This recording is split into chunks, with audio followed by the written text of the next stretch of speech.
Gold is breaking below its May trend line. However, the chart tells me that late shorts could get themselves in trouble, especially as we head into that Fed rate decision on Wednesday and also that monthly close on Thursday.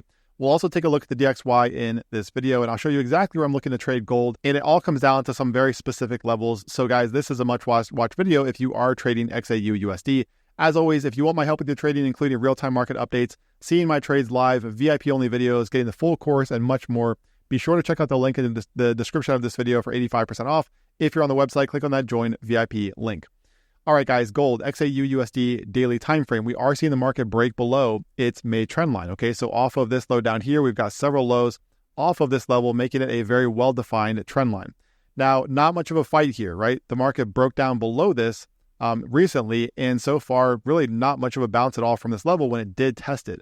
Now, this right here, guys, indicates a weak market. However, what it can also tell you is the potential for a retrace, okay, into some of these candles back here, especially given the price action last week. And what I mean by that is if we look here, and this is what I mean by late shorts getting themselves in trouble, late shorts being those guys who are tracing this lower, thinking that, okay, we have the breakdown, this market's just going to continue lower. Typically what you get in these situations, especially with candles like this back here, is you get the market going sideways a little bit, and then you get a round of retrace, punishing those late shorts, and then you finally get the market moving lower. Now, let's take a look at all of this, guys, because it's really interesting right now, this setup here on gold. So first of all, again, we have the breakdown below that May trend line. So that's first and foremost, we do have it breaking down. And we also have, again, that Fed rate decision coming up on Wednesday. So some very volatile events coming up here for gold. Now, looking at these areas back here, okay, so specifically 33.51 and 34.04. Now, I want to illustrate this here by turning on TPO, time price opportunity, to show you guys that these levels I draw, these dotted blue lines, are imbalances of the market, and they're not just areas that I make up. They actually come down to time price opportunity. It is a premium indicator on TradingView, and it's one that I've really come to love, guys, because this fits perfectly with the way that I trade price action, because what this shows you is these blue areas right here, okay, 34.04 and 33.51. This shows you areas in the market where gold traded through this very quickly. So it's a very thinly traded area. And remember that market makers, one of their number one jobs is to make sure that as much liquidity is in play as possible. And this up here, guys, because the market traded through it so quickly, markets tend to return to areas like this to essentially induce that liquidity, to get that open liquidity in play, right? That idle liquidity in play. And so you've got areas like 33.51 and 34.04 to keep an eye on over the coming days. Now, at first glance, what you might look at here on, let's say, the 4-hour time frame is you might say, okay, well, here is our trend line from May, right? We've got these lows down here. Clearly, we have the market breaking down. And this right here is the retest, right? That's what you might say. Okay, now that could happen, and we probably see some ranging through this area. However, the issue there is that if we look at last week's upper wick, okay, and this is why looking at multiple time frames is really critical.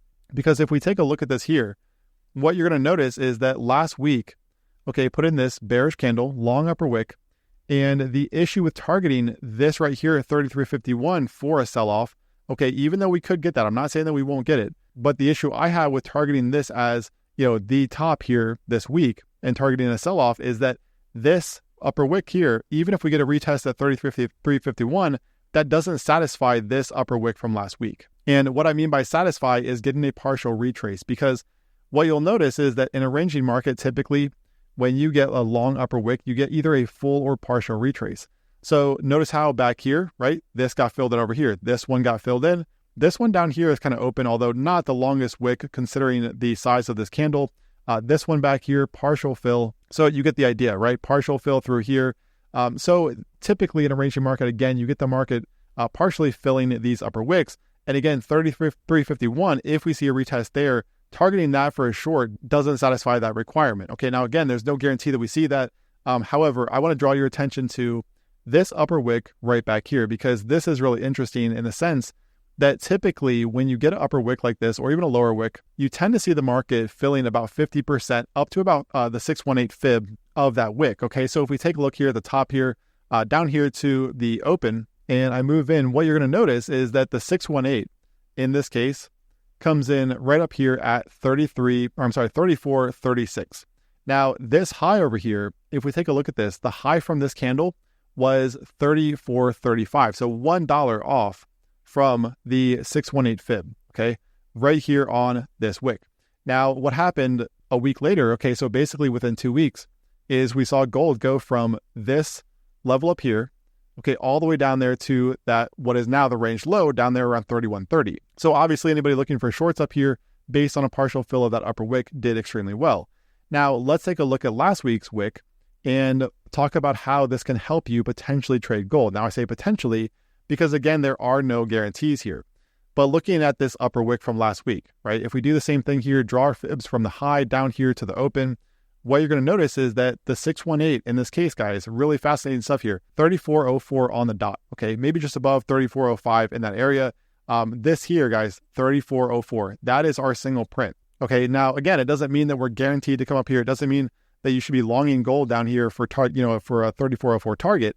But for me, when I look at all of these factors combined, when I look at gold breaking below this trend line here from May, again, you can see here off of these lows down here, we've got all these lows here from May.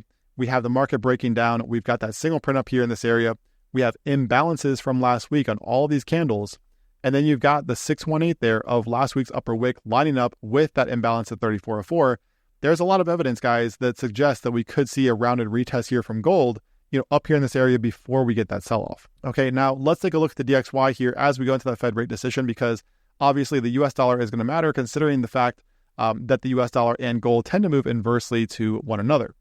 All right, so looking at the DXY, guys, if you saw the Euro USD video I just put out a few hours ago, you're familiar with this already, but we have the DXY here within this ascending channel, going back here to the July low, and even off of this high up here during this gap down, we have this ascending channel. Okay, so this ascending channel, the top of this comes in right there around 99.35. You can see all these highs back here from June. So going into the Fed rate decision, guys, this is going to be a critical moment here for the US dollar.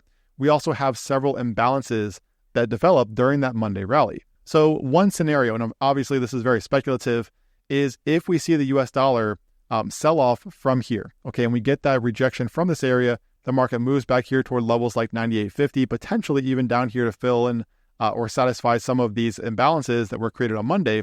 If we were to get something like that, then it could equal, okay, gold rallying up here toward 3404. Okay, so that is the scenario where we get gold coming in here into 3404, this imbalance back here following the breakdown this week. Okay, so again, obviously no guarantees there, but that is one scenario where we could get gold rallying up there toward 3404.